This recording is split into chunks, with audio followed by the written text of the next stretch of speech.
Hello, welcome to Gardener's World. Now, just for a few days at the end of April, you have this sequence of blossom, all sharing the same space at the same time in the garden. So you have the rich fullness of the crabapple, and then that mass of flower on the peripert, and the Thai haiku hanging in great goblets of flower. And it's just this sumptuousness of trees filled with flower set against the spring sky. And this week we celebrate the charms of Pulmonaria. Carol finds them growing in the wild, as well as meeting a gardener whose exceptional collection had a surprise addition to the family. It had a baby. As they do, because they're quite promiscuous. Any new vegetable growing tricks are always welcome. And Joe has found a vegetable grower in West Yorkshire whose ingenious methods are already paying dividends. Wow, look at your salads. They're miles further on than mine. We all like our gardens to be full of colour, and this week we meet someone whose fantastic display is down to their devotion to the lily in all its forms.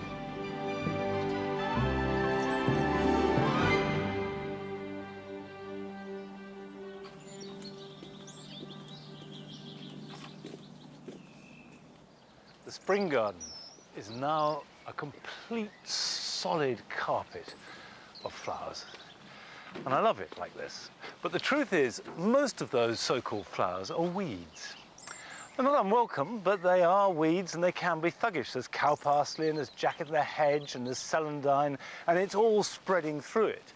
And whilst I'm not going to rip them all out, I think that would look horrid just with bare soil. If I'm not careful, they take over everything. And you lose the precious plants that you want to keep. So the way that I cope with it is, rather than weeding it all out, I just plant into it.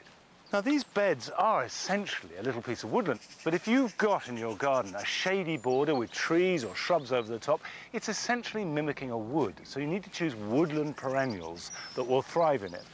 First one I'm going to plant is this. This is Dicentra spectabilis alba. And it's got these beautiful hanging idiosyncratic flowers. You can get it, of course, Dicentra spectabilis has pink flowers, and the white will work really well in this bit. So if I just chop out a section, all these woodland plants like an open, loose soil, which is why I've brought some leaf mould with me. And if you put that underneath it, particularly if your soil's a bit heavy or very sandy, that will give them the growing conditions they love. And if you haven't got it, well, an open compost, a bark compost or garden compost will do the job. So Dicentra, which needs moist shade, will do fine in here. There it goes. Pack some leaf mold around it. Now that is cutting in to the influx of the cow parsley and yet melding with it. Now that will spread by seed, and it is the best way to let it spread and then just gather the seedlings if you want to move them and replant them. Okay, that's in place there. Now the next one I'm going to plant is very different. This is Corydalis flexuosa. It comes from China and is a delicate, very beautiful plant. It likes woodland conditions with fairly moist soil and shade. You do need to keep dividing it regularly so it can renew itself. Final plant I'm putting in is Solomon's seal. This flowers in May with great arching glaucous stems and greenish flowers hanging from them. It thrives in damp shade, and if a hosta is growing happily, you know a Solomon's seal will be happy there too. It spreads by shallow rhizomes, and it's best not to divide it, but let it quietly establish its own colony. Now that's a start. I'll add more of these plants to keep the feeling I want in this part of the garden, which are chosen plants being supported by welcome weeds rather than being threatened by them. And with a light touch, I can just keep that feeling rolling down the seasons. Now, talking of seasons, a flower that is still going strong and was flowering in February were Pulmonarias. And they have a particular charm, which I love. It's a kind of modest grace. And Carol has been down to the New Forest to see them still at their best, flowering in the wild. At This time of year, we're all keen to bring a dash of early colour into the garden. Pulmonarias do just that. In the wild, they've become increasingly scarce, but you can still find them if you know where to look. Here at Exbury Gardens in Hampshire, scattered in this vast daffodil meadow, you'll find little pockets of this native woodland plant.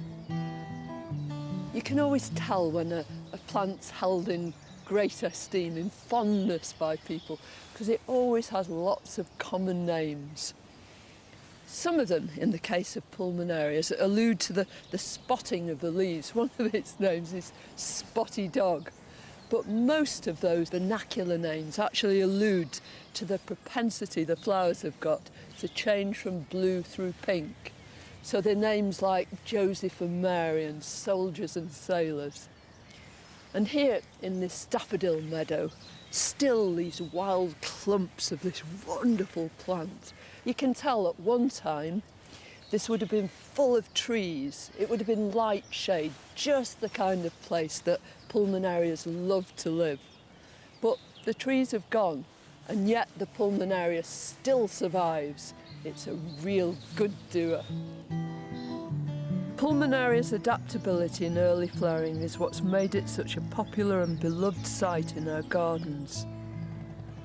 But a few miles up the road near Ringwood is a garden that's devoted to Pulmonarias. In fact, Hazel Bishop has hundreds of them. Your garden's just smothered in Pulmonarias, isn't it, Hazel? It is. And they're all different. It's very hard to find two the same. That's exceptional, this isn't is it? beautiful. And it holds its flowers high up. Yeah, because it's stature as well as sort of flower colour and So- leaf spotting. Well, there's some very Totally special. exceptional, aren't they? Yes, like this one here. This is called Cotton Cool, Yeah. and it was discovered in this garden by accident. Named after your house? It's named after Yeah. the house, yes.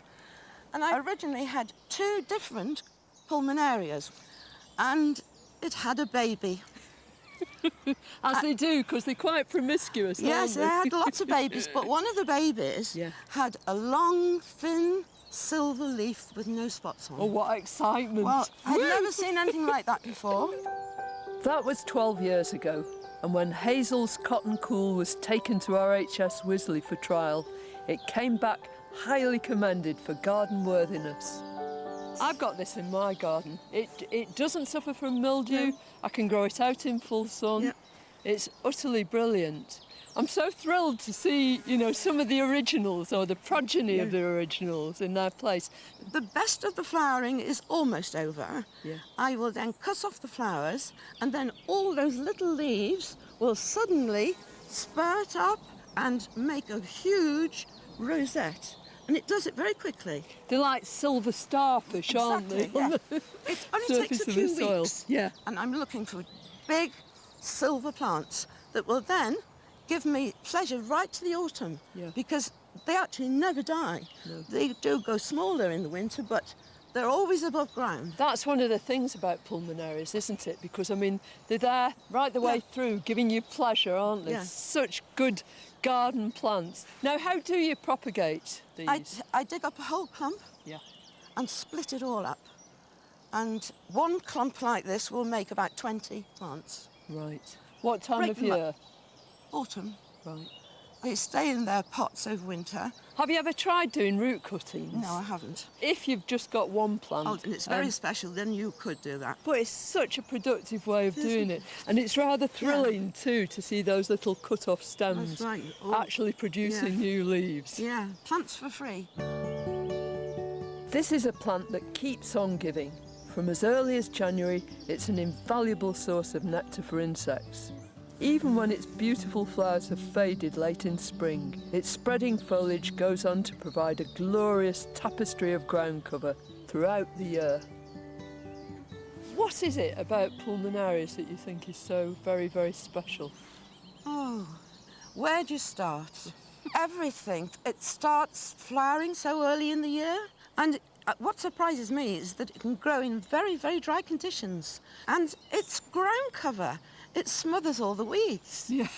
It'll stand any amount of neglect. You couldn't ask for a better plant. Yeah. Anybody can grow them. Yes, and everybody should. Yes. Because your garden is just such a recommendation for them. Well, it thank really you. is.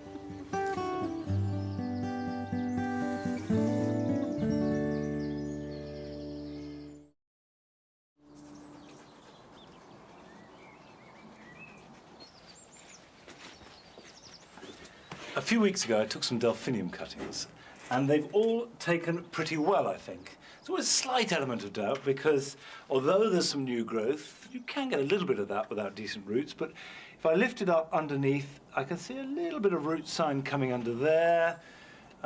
If I lift this one up, I can see some roots peeking out the bottom. So a little bit of root showing, some new growth. That means they've taken and it's time to pot them on. And it is important to pot them on because the growing medium that is good for developing roots as cuttings is not good for feeding the plant.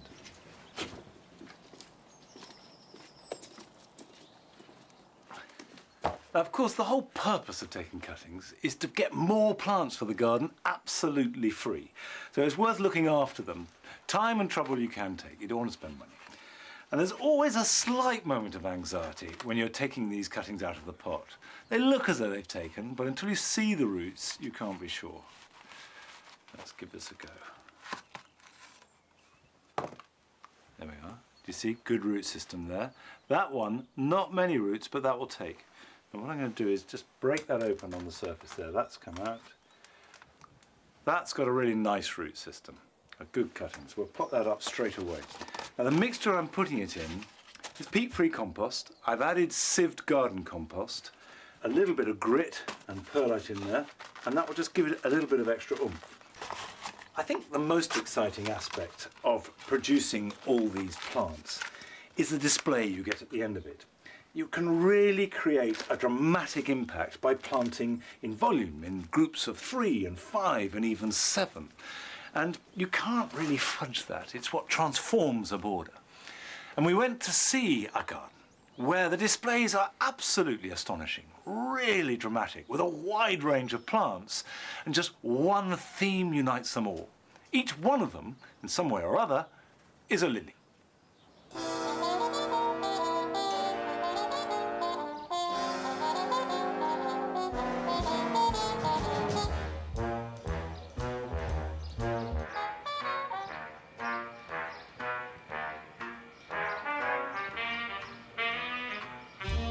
I've been growing lilies for approximately 10 years and I presently have approximately 2,000. 10 years? 10 years he's really loved lilies. You know, when you grow one, you see how beautiful they are and you've got to have more, and that's what he does. I have got to the point where I'm really obsessive about lilies. Harry in the garden? Well, from about 8 o'clock in the morning, 5 o'clock in the afternoon with about 20 minutes for lunch. That's how long. Lilies are almost the perfect flower, just what every flower should be.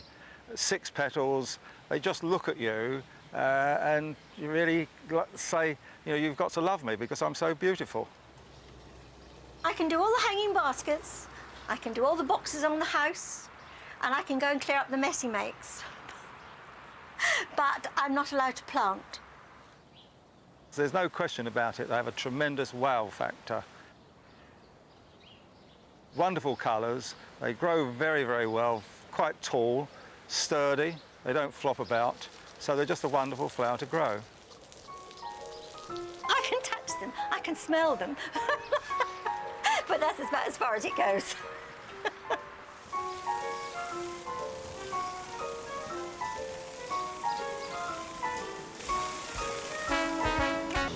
This lily is Conqueror. It's an oriental trumpet, very easy to grow, almost any soil, good quality soil. My favourite colour for a flower, the yellow. Looks you straight in the eye when you view it, and I'm also attracted by the anthers, the way they bobble about when the wind blows. He just loves the beauty of them, that they are absolutely perfect. And of course they have this wonderful perfume as well, which helps. And I mean, as soon as one comes out, it's come and have a look, you know. He's going to spend all day doing that, running and having a look at another one. At the peak of the Corydalis season, I spend in excess of 2 hours every day deadheading. And what I love about them is the tremendous range of colour, and they are very, very easy plants to grow, no particular conditions, and they propagate very easily. Alstroemeria are quite easy to grow. They emanated in South America, I think Peru. They like free-draining soil, flower continuously from late May right the way through August, September. When they're finished flowering, what you do with Alstroemeria is you actually pull the stem completely out of the ground. This encourages further shoots from underground, and you will easily get second flushes. If you're very new to growing lilies, the one I would highly recommend is Yellow Star. It's easy to grow, looks wonderful, everything about it is lovely. The other good thing about Yellow Star is it is very easy to propagate from the bulbils which form in the leaf axils, and I have had plants in bloom within 2 years of sowing the bulbils. Each year I find that my appetite for gardening is getting greater and greater. I'm trying to pack more plants into smaller places, which means eventually, of course, the lawn gets smaller, the beds get bigger. I just like a garden full of colour and flowers. His garden is his passion. He loves his garden more than me.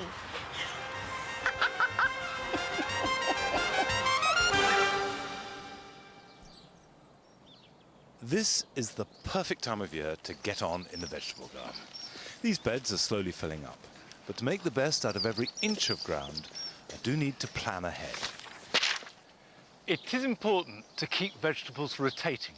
So I've planted potatoes in this section, and last year that was carrots and parsnips and celery. So that group will move up to this bed, and whereas this was potatoes and now it's legumes, that's peas and beans, and this section are all the alliums, and it'll be followed by brassicas later on. So they move round. It doesn't have to be written in stone. You don't have to be too precise about it, but if there's a general rotation, you stop the build-up of any specific pests and diseases to any one group of crops. Now, in my legume bed, I've got broad beans that are being grown in the greenhouse, now planted out. I've got others planted directly into the soil. I've got peas planted. So the next stage is to dig the trench and prepare for my runner beans. Really, I don't think about planting tender vegetables outside till at least early May, and sometimes later on. But if the ground is prepared, and then it's all in position. Now, I've dug out a trench so I can fill it up with compost. And traditionally, you could put anything in the bottom. It could be grass clippings, it could be newspaper. The idea is to have an organic layer that will hold the moisture, because runner beans really like moist feet. Well, if they don't do well with all that beneath them, they don't deserve it. Right, now I'll pull the soil back over the top. Now, what I do at this stage, so I don't tread on what I've already dug out, is move my boards directly over the trench. I'm going to build a supporting structure using these bean sticks, which I've kept from the coppice, which I pruned this winter. Bamboos will do the job, anything actually, that will support a fully laden bean. And it's fundamentally one stick per plant. I'm putting this up now for two reasons. The first is that it's ready. It means that when the weather is right, which could be any time in the next month, I can plant out or sow my runner beans. But also, it's psychological. By having this here, it says summer's coming, the weather's getting warmer, everything is getting better. And I think it looks nice too. Now that's reasonably strong that way, side to side, but very wobbly that way. So now they need bracing diagonally. Now, of course, runner beans need warm weather to grow. They're a tropical plant, and you can't make them grow if the soil or the air is too cold. But Joe's been to visit a gardener who has, if not cheated the seasons, certainly persuaded them to operate a little bit early.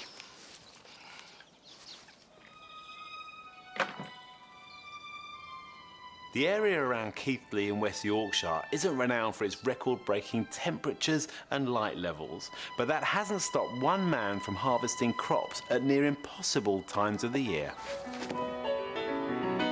Jack First has been tending allotments for over 30 years. His passion for growing vegetables kick-started his interest in hotbeds, one of the oldest methods of extending the veg-growing season. I can't believe this, Jack. I'm here in the southern Pennines, not exactly one of the warmest parts of the country, harvesting potatoes in late March when most people up and down the country are putting their potatoes in. What's the secret? Well, I came across a passage in one of my old gardening books about the Romans doing this 2,000 years ago. And basically what they realised was that manure gave off heat. They didn't know why, but it gave off heat. So they put soil on top of it. Then they put a frame on top of the soil and put a lid on it. So the manure warmed the soil, which warmed the air in which the crops were growing in. That's the principle. So in effect, you've created a whole new season to get another crop out of just by using a load of old rotting manure. That's correct, yes. It's amazing. Pretty clever, those Romans, weren't they? Yes, they were, yes. So what sort of temperatures are you getting underneath here to really get these plants growing? Well, I've got a thermometer here. Let's check it. Okay. Wow, getting on for 25 degrees Celsius, which is amazing. Yes. Really warm under there. Yes. Considering the air temperature's, what, about 12 degrees at the moment or something like that? That's right. So what else you got growing here then, Jack? Should we have a little look around? Yeah, sure.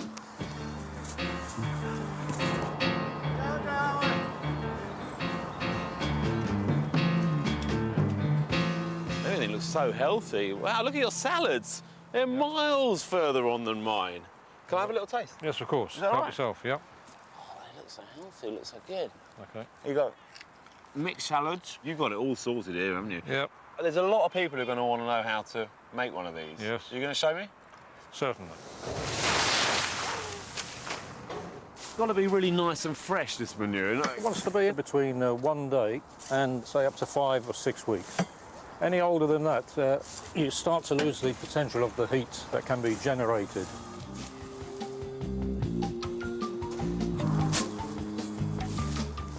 What we're trying to aim to do here is build up even layers. How can you control the heat in something like this? I mean, there's like no knob on the side where you can turn it up and down a bit as you go along. No, indeed not. But what we can do is just temper the rate of decomposition by trying to exclude air, and we can do that by compression. See here, it's just a little bit spongy. Yeah. Okay, so what we want to do is just want to walk around, take out some of the air, but not eliminate all the air. The old magic hotbed dance. That's it. Is that what you You've mean? got it. One of That's those. This height is, okay, we're about a foot here. If we were doing it in, say, in early February or January, we'd certainly want to be about 2 foot. The higher the hotbed, the longer it will last.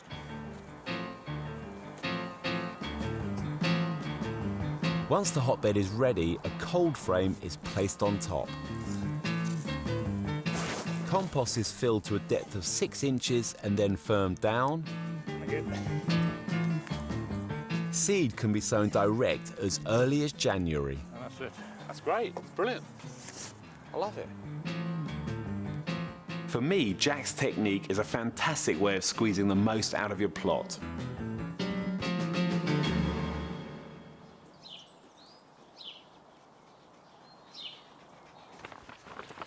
Interesting to see how much manure was needed to make it work. I've tried that before and not quite used enough, I don't think. And also, it's such a good use of fresh manure. Everybody wants well-rotted manure, but if you can find a stables with piles of the stuff, then a brilliant way that anybody can use. Come on. These are the rose hardwood cuttings I took last September. It's Rosa complicata. And you can see that they're fine. That all but one have grown well, and I see that a number of other of you followed my example and took cuttings too, some of you for the first time, and I've got a couple of letters here. One off the message board from Artemis H, which says, last October I took quite a few rose cuttings after seeing MD do so on GW. I thought 1 or 2 might take. To my complete shock, out of the 30 I'd taken, 28 are alive and thriving. And then Simon Brickle has contacted us and said, we have a number of cuttings that have rooted in our own leaf. What do we do with them now? Leave them, pot them up, or what? Well, the answer is pretty easy. Keep them weed-free, water them if it gets very dry, but leave them where they are until autumn. Then they can be lifted and either potted up to grow on or else directly transplanted. However, here are some things that you can do this weekend.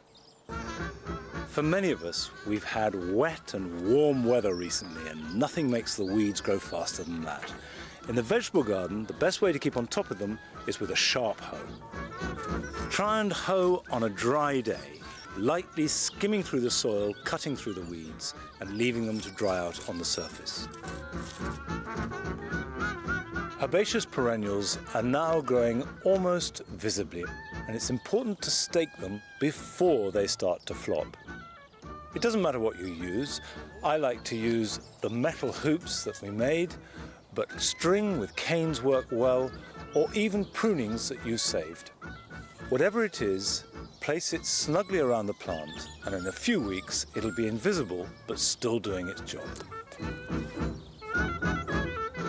I like to grow early spring bulbs in terracotta pots, but when they finish flowering, it's important that you don't hide them away in a dark corner. They need sunlight to fuel the bulb for next year's display. So put them to one side, but make sure it's a sunny spot. Or you could do what I'm going to do here, which is to plant out these crocus into the grass. And they will quietly store their energy for next year's flowering, look really good where I position them, I hope, and also free up a pot that I can use for something else. So just take out a slab of turf, and rather than plant them individually, put the whole contents of the pot in the ground. That's it. All those roots, take out the shards, and just pop that in like that. Now, even with Nigel's help, it's going to take me a little while to plant all these crocus out, but they will look good here. And I'll have a whole load of pots free that I can use for something else over the summer. And that's it for this week.